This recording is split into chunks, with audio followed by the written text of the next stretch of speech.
Thank you, thank you, Dr. Songkong, for your nice presentation. Since we have to complete this session by 4 p.m., let us directly move to Dr. Pramod Kumar Das for his lecture on uh, phenomenology of consciousness and Advaitic perspective. After the talk of Dr. Das, we will have discussion on both the papers. Thank you. Over to Dr. Das for the presentation.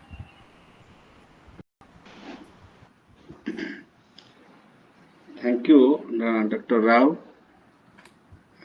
respected coordinator of this international webinar, Professor Paneer Subramji, and other esteemed delegates present here.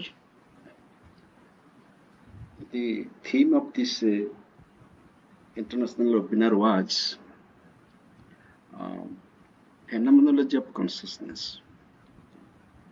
To me, this very title, this very phrase, Phenomenology of Consciousness, that presupposes consciousness as primordial.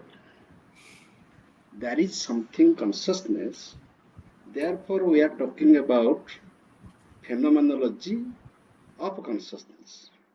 So here consciousness is the primordial source, the underlying source and the transcendental source, so that we are discussing about phenomenology of consciousness. This is the Advaitic standpoint, and that is a triangular case. Three things we have: consciousness, consciousness of the object or the external world, and man. In a triangular way, we have three elements: consciousness. Who has consciousness? Man has consciousness. Consciousness of what? Consciousness of the object. Imagine the elimination of a man. Suppose man does not exist. Suppose I am sleeping. Suppose I die. Then other people are there, therefore consciousness exists in my absence. Man is not. Then two things: consciousness and the object. Out of these two, which can be said to be the primordial? Materialist philosophers say that it is matter, it is atom, out of which everything can be created. This is the claim of science. They don't believe in consciousness. Consciousness as we understand in Advaita Vedanta or in spiritual science. And the other counterpart, they think consciousness is the primordial. So there is a competition between consciousness and matter, which can be said to be the primordial. Forget about man. Then logically, we shall give the priority to consciousness to be primordial, because matter cannot explain matter. Matter is not explained by matter. If there is any explanation, if there is any chance of knowledge, if there is any interpretation, that is not the job of matter. So matter is not self-explained. Matter cannot explain itself, and matter cannot explain consciousness. So consciousness is the only reality that is left besides man and object, other two entities, and that remains primordial because it is self-luminous. It is self-explained. It is consciousness that can explain itself, and through consciousness everything can be explained. So consciousness is the primordial source. Here comes the Advaitic standpoint, because that is the only source by which everything else can be explained. Number one. Number two, what is man? The man himself is questioned by David Hume. He does not accept man. That I cannot bath twice in the same river. It is said by many great philosophers. Buddha said. that is the mere congregation of sensations, feelings, etc. That so we as per Husserl and other phenomenologists, we take man to be granted. That it is man and it is human consciousness and it is the human consciousness of the object. But the very man is questioned in philosophy. I can't hold myself as a man because my minds are changing, my perceptions are changing, my feelings are changing, my knowledge is changing. I am getting mature day by day. I am transforming from the state of ignorance to the state of knowledge. So, what is my existence as a man? How can I define myself as a man? So, how can I take myself as a granted man? Yes, I am a man, and I can claim that I have consciousness and I have the consciousness of the object. Similarly, the object is also questioned. We cannot particularly say that this is really this table, this is the real chair. This has been questioned by empiricist philosophers. So the triangular relation between man, consciousness and object is very much doubtful. So whenever there is a dualistic order, both in East and West, it is too difficult to make a connection between consciousness and the object. From Western side, we may take the example of Descartes. He forcefully he took a mediator, that mind body relationship, interaction, gym, pineal gland, etc. He took such a plea to explain the relation between mind and matter. Plato did the same thing. In Sankhya system, when there is a relation between Purusha and Prakriti, it is said that Purusha is reflected in Mahat. Otherwise, there will be no chance for creation. Similarly, very technically, we can explain the relation between the consciousness and the object in a Vedantic perspective with a technology. As it is explained in Sankhya, as it is explained in Descartes, as it is explained in Platonic philosophy, similarly in Vedanta philosophy, it is said that if consciousness is the primordial, that pure consciousness or absolute consciousness, that is without objects, without intentionality. Intentionality is a mental function. When we talk about intentionality, it is a mental activity. Then mind is also questioned. What is mind? We take many things to be granted in philosophy. This is mind, but mind is questioned. Buddhi is questioned. Ego is questioned. So in Vedanta, it is explained that there are different layers of consciousness, and man is nothing but a layer of consciousness. In Aurobindo philosophy, it is also said that. Sometimes we take ourselves as granted. Yes, this is man. Suppose we take ourselves as granted. Are all human beings same? Many minds, many thoughts. Many minds, many philosophers. Even if we take man as granted, we all are different from each other. So Vedanta explains that pure consciousness is reflected in Antahakarana. Antahakarana, that means man is better explained in its accessories. What are the accessories of man?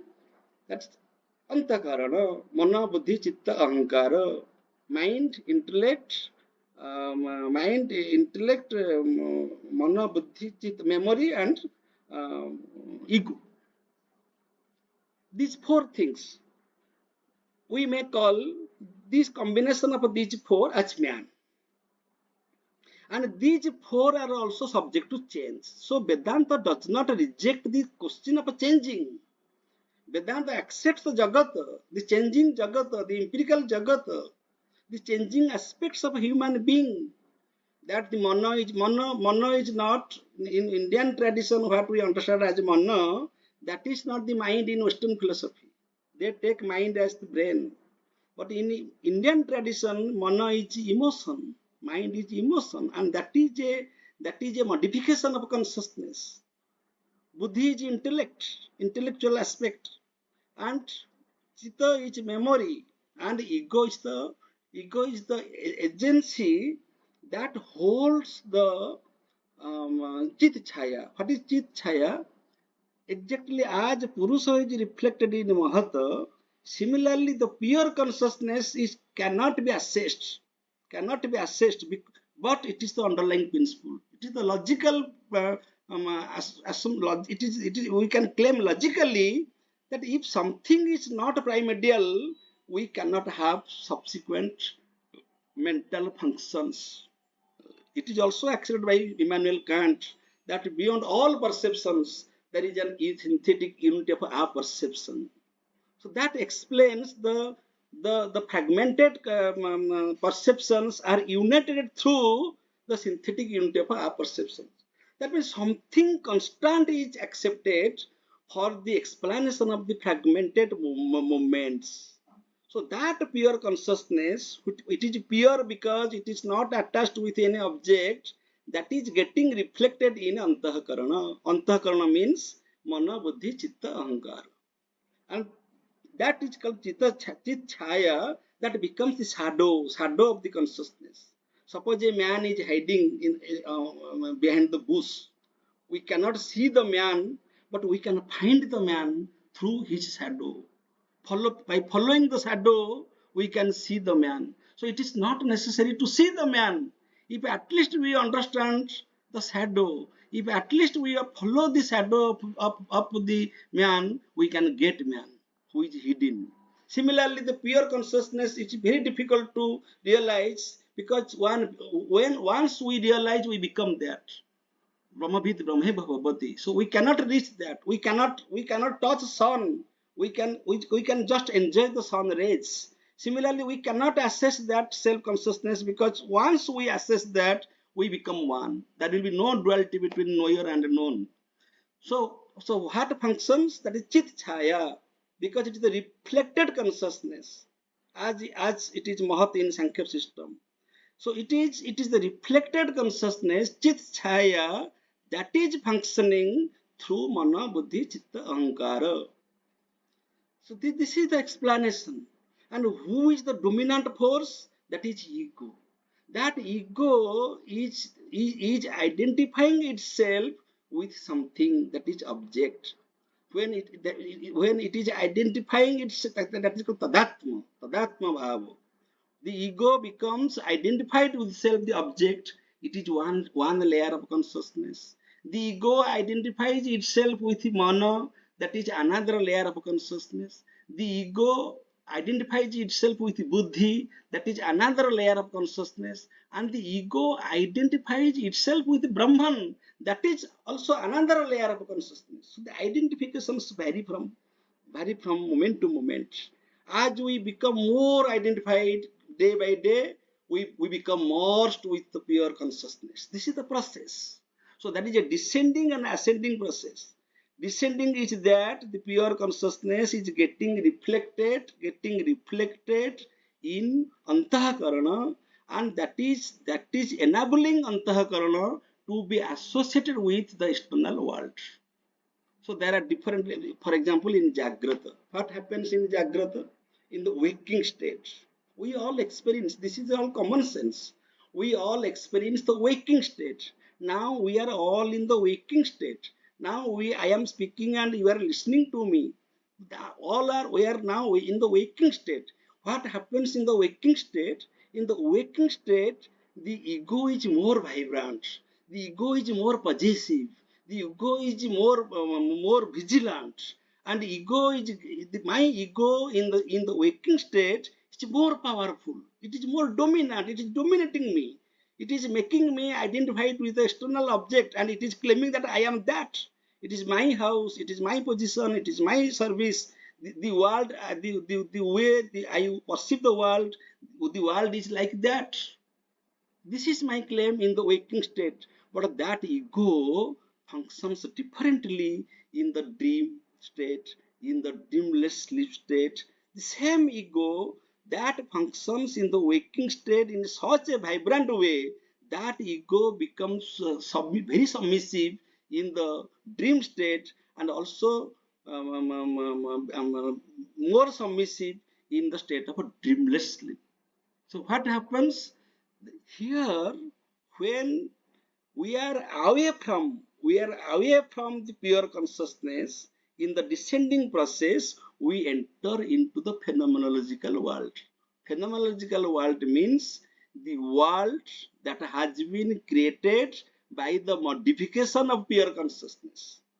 The pure consciousness I am, that is my real identity, that is my last joining point. I shall reach there.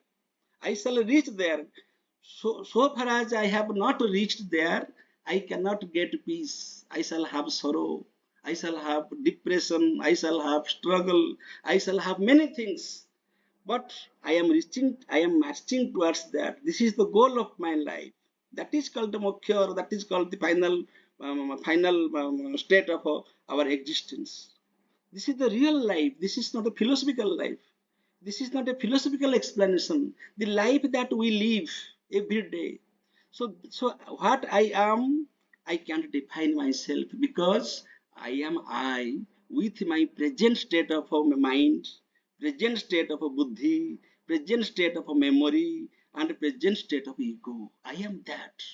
But you are not me. You are with your mind, you are with your intellect, we are with your memory, and you are with your ego. That means the external world that we perceive, that is different from each other. Your world is your world, my world is my world. Therefore there is a distinction between sarpa and raju, a snake and rope. Snake and rope, we cannot cancel them totally, because either there is snake or a rope. We cannot reject both. We mistake the rope as a snake because of my ignorance, because of my tadatmya, because of my attachment with the past memory. Because in the past I have perceived snake, therefore in the present perception my memory is superimposed. So there are two types of. I am also adding the new members who are joining. Okay, so there are two things. One is behavior, that is projection, and another is concealment. Concealment means that means to conceal something, to conceal the reality. This is the two sides of the two powers of Maya. That is called Maya. How it functions? The pure consciousness being reflected in Antahkarana, it started functioning. So intentionality comes from that. Why you intend in this way? Because of your Antahkarana. But why I intend in this way? Because of my Antakarana. The same battlefield. Arjuna is there, Lord Krishna is there, and all the Kauravas are there. But their behavior, their projections are different, because their Antakaranas are different. So we cannot define mind as equal to all, as if it is equal for all. We cannot define buddhi as it is equal for all. We cannot take memory as it is equal to all. We are all different according to our constitutions of antahkarana and its functionality. So how my mind is functioning, that depends upon my spiritual sadhana, how I develop my antakarana, how I groom my mind, how I groom my intellect. That is education. Education means transformation. We are educated means we are getting transformed day by day. We have to develop, we have to groom our mind, we have to groom our intellect, we have to refresh our memory, and we should have a very sound ego. That here ego is in a very positive sense, but that is also the cause of ignorance. But beyond this antakarana, I can reach that, I can be merged in that state of a pure consciousness. So now the question comes. Professor Panir Selvam ji asked one question to Professor Sipkala madam, that how consciousness can be without intention. How non-intentional consciousness is possible? The answer is here object does not mean the physical object about which the consciousness is attached. Consciousness is not only the conscious of the physical object. Consciousness is also conscious of my thoughts. What I am thinking, that is also conscious of, that is also thought of. That is also consciousness of my thought also. I witness my thoughts. I witness my memory. So here my thought becomes the object of consciousness. So in that sense, consciousness always remains primordial to my thoughts also. Whatever I am thinking only because there is a primordial source, that is consciousness. I am thinking, I am intending, I am memorizing, I am exercising my ego for doing any action. Ego means the agency, that is functioning.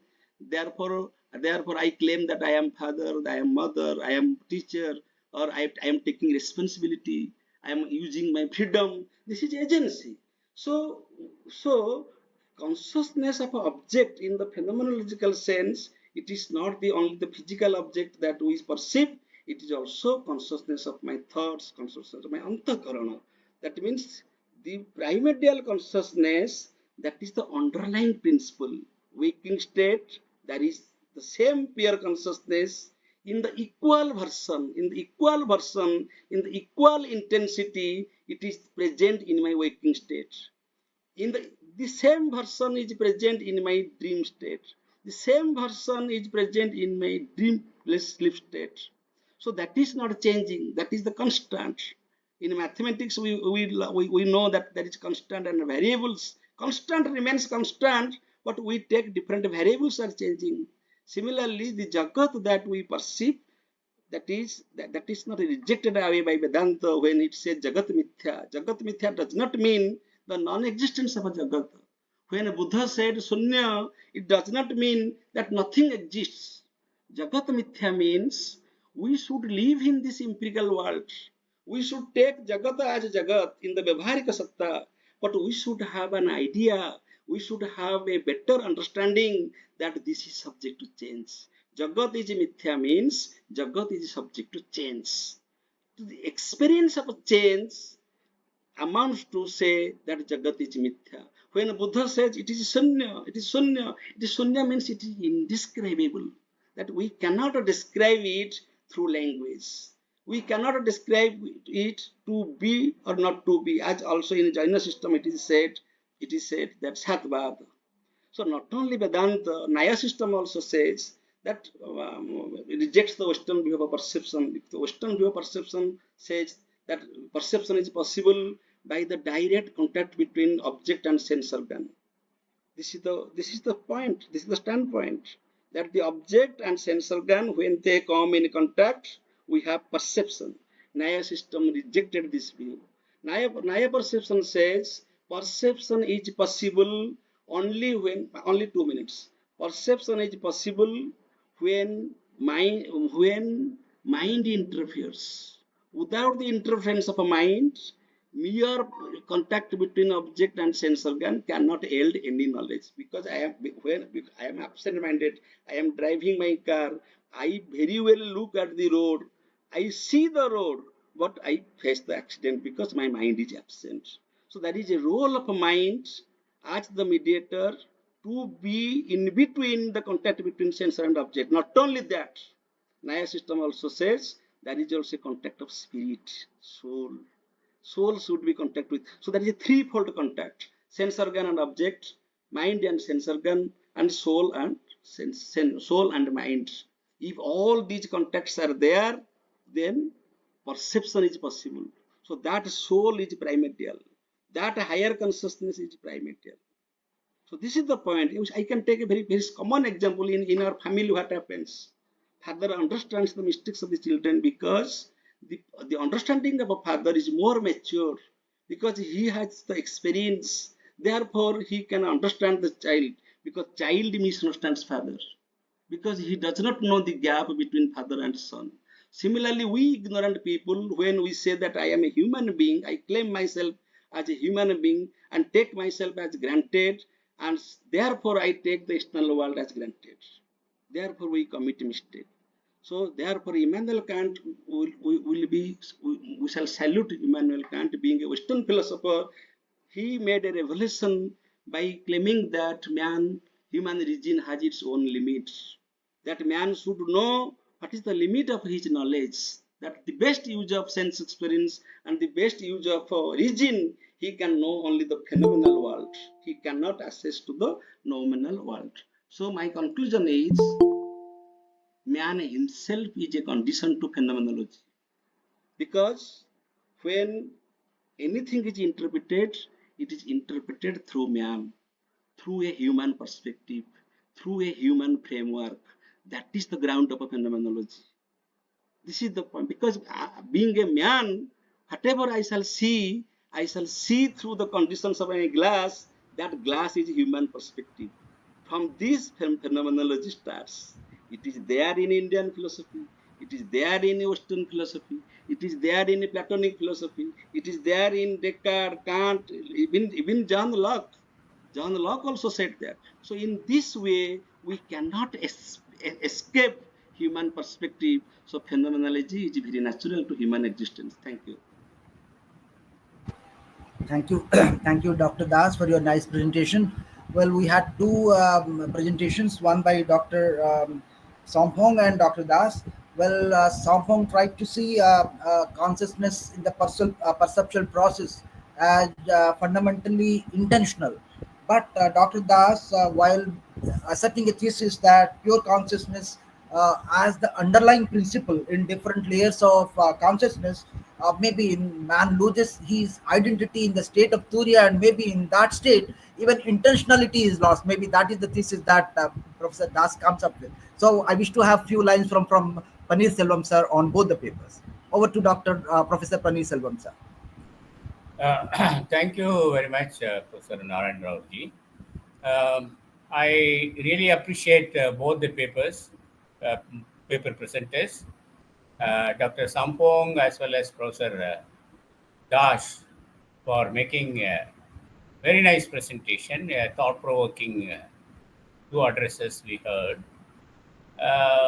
With regard to Sampong's paper, Sampong, are you there? Hello. Yes, sir. Okay.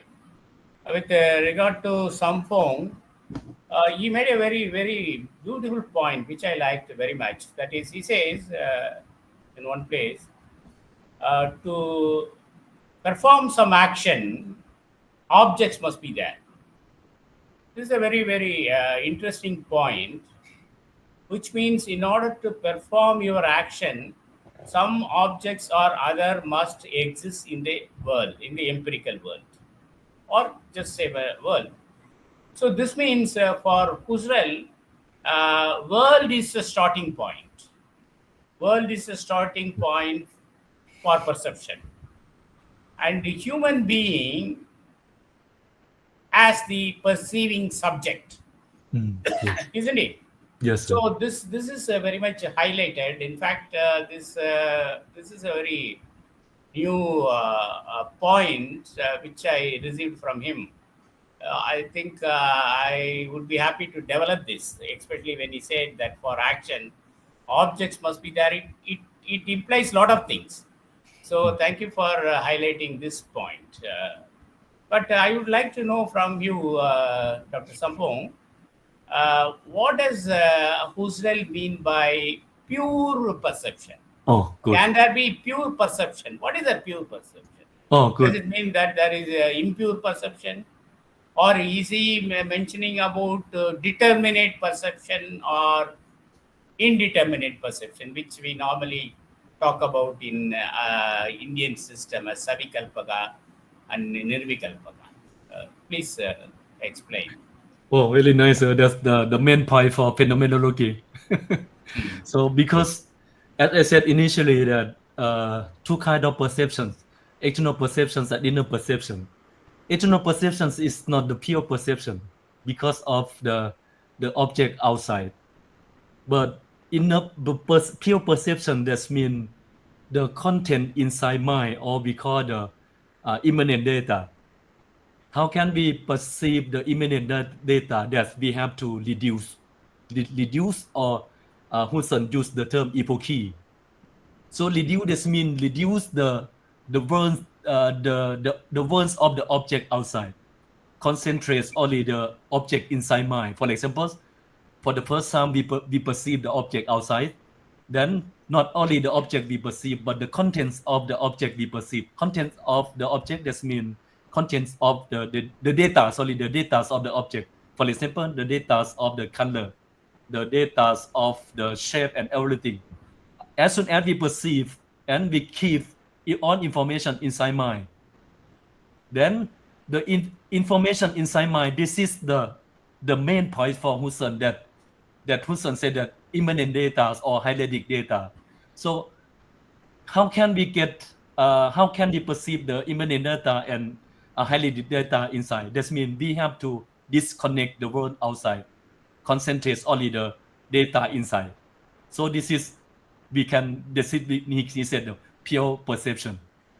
So, but information outside and information inside, that according to Husserl, that why he said that data very necessary, because the external perceptions of the object outside is not the true, it's not the reality, because always changing. So whatever changing, that one is not the real perception. But whatever never change, that's, he said, the real perceptions, because the data inside mind 10 years later, 2 year 15 years later, that still we can have the same data comparing with the data outside. Data outside just 2 or 5 years, 10 years, that everything changed, but the data inside mind not change. That's why he said, how can we perceive the immanent data or hydraulic data? That we have to reduce. That's the pure perception, sir. Okay. Thank you very much. Thank you very much. Thank you, sir. Thank you. Now, with regard to Professor Dash, very interesting paper. I think that he's a committed Advaitin. So naturally, one would expect him to support this pure consciousness which the Advaitins are talking about. My basic problem with the Advaita or the Advaitins is the nature of this pure consciousness which all of you are talking about. Because when we say that in the external world or in the empirical world, there are objects, of course there are objects, and these objects are known through my experience. So the existence or the presence of object is very much essential so that I can know the nature of this. And to apply Husserl here, one can say there is always a consciousness of something, which means the objects must exist. That's all. But when you come to pure consciousness, you have been talking about this pure consciousness in Turiya, where there is no object, and there is no intentionality, nothing is there. This seems to be a little problematic. One cannot escape by saying that no, that system presents this view, and Vishishtadvaita presents a different perspective. So we have to see that in that perspective, all that is fine. But for a common man or for a common thinker who is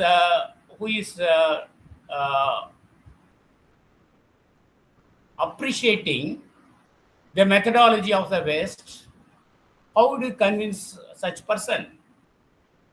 At least in the case of Vishishtadvaita, as I have been telling Srikala Nair, it is very clear. And Husserl position nobody can question. Because in the empirical world, objects are there, and so consciousness is operating there, all that is fine. But when you are talking about Turiya, only you say consciousness, and objects are not there. But how do I know that? If you say that no, you cannot know that, then my basic question is, what is the use of such a consciousness? So my problem here is the Advaitins take a transcendental approach. That is, they take a leap. This I would call the ontological leap. Okay, you are talking about the empirical world. Okay, Vyavarika world where you and me exist. But when I ask further questions, you just take a shelter, I would say, in pure consciousness or Turiya, and you say that you cannot understand that, and you say that it is Paramarthika. So this is what I am exactly questioning. You are in empirical world. You are talking about the empirical nature. Then when the question comes with regard to pure consciousness, then you take a refuge by saying that it is something different. So this, I would say, the ontological leap from the empirical to the transcendent. So my question is that what is the benefit of this leap? Take Vishnadvaita, it is very clear. It's very clear. They say that there cannot be what is called bare consciousness. In Turiya, we are talking about consciousness. Is it a bare consciousness? That's what I am asking. I mean, this is a basic question which comes to my mind whenever I encounter this problem with the Advaita. So, what would Pandit Selvam, sir, ah, can I intervene? no, first Yes, let madam. Yes, please, Professor please. Pradhan, I mean, let Das answer, then you join in discussion. So, Thank sir, you. Das, sir, now you tell. Thank you. Thank you. When we are discussing about Jagrata, Swapna and Susupti, we are Sir, discussing. your voice is low. Yes, yes. Now it is clear. Now fine, huh? Yeah, now fine. Yes. When we are talking about Turiya state, it is not alienated from our practical existence. Okay. We can philosophically discuss the difference between Jagrata, Swapna, and Susupti. But when real existence comes, the implication is that even in the waking state, can I live like a man having Turiya state? That is the question. These are the different layers of consciousness. In the waking state, the common man lives with the waking state of consciousness. But a seer, but a mature man can live, for example, Lord Krishna and Arjuna, the same battlefield, but with different sets of mind. How you take, suppose phenomenologists say that I am conscious means I am conscious of the object. The same phenomenologists or same empiricists criticize them. How can you take this object as object? How can you define this object that I see this table as table? This has been questioned. So this is the problem. So how can we define the object as the object? Yes, I am the person, I am the observer, and this is the object that I claim to be the object. It is the same object that is claimed by Amita Balmiki madam, that is claimed by you, that is claimed by Dr. Rao. The objects appear to be different. So the point is, objects may be different, but the common factor is my consciousness. I am conscious, you are conscious, he is conscious, everybody is conscious, but they are conscious of the same object, but with different aspects. You are looking at the flower, you have one perception. I am looking at the same flower, I have another perception. Different perceptions are there because the objects are perceived differently to the different observers. then what is the status of object? So the status of object itself is questioned, but the underlying principle of consciousness is not questioned because of that underlying principle, there is a chance for consciousness of object. That I am only one sentence. Because of consciousness, we are conscious of object. Because of consciousness, we are conscious of object. If there is no consciousness at the underlying principle, there is no question of consciousness of object. Number one, this is one way. In another way, what we claim to be the object, that object is also phenomenal from person to person. This is something for me. The same person is father to me. The same person is son to another person. The same person is uncle to another person. The object is perceived differently. The object to a scientist, the object to a religious person, the object to a philosopher is different. So what is the object? That is the question by David Hume. That is questioned by Gautam Buddha. So my point is something that cannot be questioned, that is primordial, and that is that I am conscious. I am conscious of what that can be filled by different people in different ways. My humble submission. Now, before we request Shanta Kumari, who is a well-known scholar in Advaita, let us listen to her. But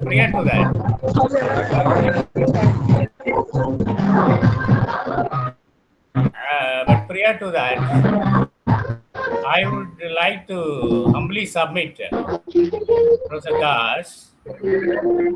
Noise is coming. Some noise. Yes, sir. Professor Please, Muralidhar Sethi is close. Murli Babu, please mute. Murli Babu, please mute. Hello, somebody switch off Murli the Babu, mic, please. mute.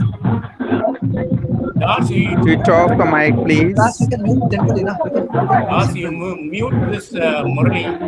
Muralidhar's mic. Murli Babu. Sir, someone who is Yeah, an admin. the device, please switch off. Yeah. I feel, Professor Thank you. Das, you have missed the main thread argument of the phenomenologies. Now, I really appreciate the Advaitins for using the methodology of Husserl or phenomenology in general to Advaitic context. But there are some problems. Now, let me examine the Mandukya Upanishad. This is what I learned from my teacher. Now, in the three states of experience, I would like to use the word three states of experience, Jagrat, Swapna, and Susupti. In all the three states of experience, consciousness is operating. This is acceptable, and this comes to the position of, which is similar to the position of the phenomenologists. Absolutely no problem. No quarrel with the phenomenologists. In the waking stage, I see you. So I am able to see you means my consciousness is operating. That's fine. Then in the second stage, namely dream, okay, for example, I see a line. Then suddenly I wake up and then seek your help, something like that. So there also I see some object, some entity, some animal, and immediately I respond. So consciousness is operating. In fact, this position which is given in Advaita is not acceptable to Western thinkers. For example, when my teacher, Professor Balasubramaniam, was making a presentation on phenomenology, quoting Mandukya Upanishads, to the Western audience, Professor Anthony Flew was there. Anthony Flew stood up and said, "Don't say that I saw a lion in my dream, because you have not seen a lion. You can only say, I dreamt a lion." But allow that, saying that I saw a line, that also consciousness is operating. In deep sleep, also, one can say that after waking from the deep sleep stage, I get up and say, "Oh, thus I slept very well. I slept like a log." So that means I am able to recollect it. So consciousness is operating. So all these three stages of experience are very beautiful, and this can be compared to Husserl's position, which is quite acceptable. But when you move to the other stage, the fourth stage, the problem starts. This is one is empirical, then other is transcendental. Because in Turiya, you say you don't have objects to perceive, you don't have nothing to see. So that is a pure consciousness. Once again, the Advaitins would claim that it is pure consciousness. This is a little problematic. And here also the Advaitins would safeguard themselves by saying that there are two kinds of consciousness. One is foundational consciousness, other is functional consciousness. Now, for example, the three states of experience which we are talking about is nothing but a functional consciousness. That is where consciousness is operating. And they also talk about foundational consciousness, and they put Turiya there. They say Turiya belongs to this foundational consciousness. Now, the thing is, there is nothing called foundational of consciousness. Consciousness is consciousness, that's all. So, how do we allow that? That is a major question. But if you say that is their metaphysical position, then there is no answer. But no, why do you want to apply the framework of the phenomenologists? You take the framework from them. At the same time, you at the one stage you reject them and try to argue that your position is better than their position. So this is little problematic. So that's why I'm questioning. Not that no, I'm incompetent to talk about Advaita Vedanta because Sir, one sentence I shall say.